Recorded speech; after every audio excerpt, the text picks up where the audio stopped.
Well, let's first up begin as far as the tragedy that struck in Wayanad as the two major landslides that has now occurred and has claimed the lives of over 150 people.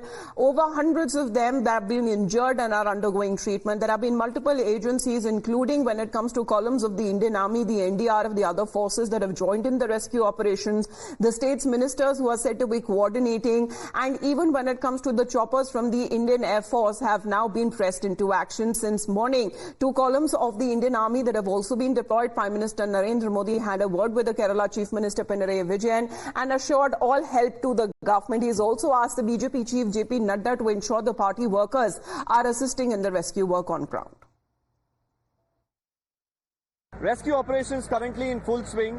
The NDRF along with the Kerala Fire Department, Civil Defence and the SDRF are working to rescue people. As you can see here, they've built a ropeway of sorts through which, of course, they're rescuing people who are trapped in neighboring villages and also trapped under the debris.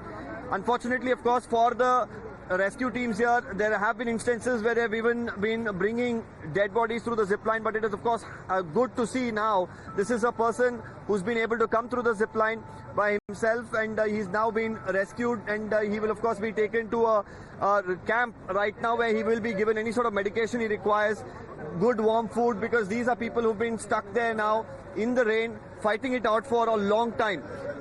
Here you can see, of course, because he's aged and it looks like he's sustained injuries, they're putting him on a stretcher at this point in time, and from here he will be taken in an ambulance towards some of the towns here, be it Kalpetta, Sultan Pateri, Mepadi or Manandwadi and others.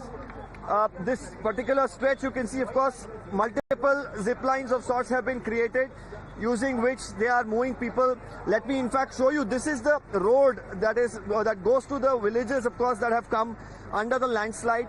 The landslide began about 4 kilometers is what the locals tell me from the location that I'm standing at right now. And you can see the water, of course, gushing in, and more importantly for the people who are able to walk on their own. There is also another, there is another bridge of sorts that has been created, and people are being made to walk across that stretch.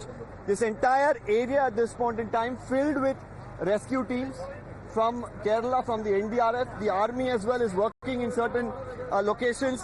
We've just been told that a military chopper as well rescued some people. So, of course, extensive efforts currently underway to rescue as many people as they can, even as the death toll has breached 100.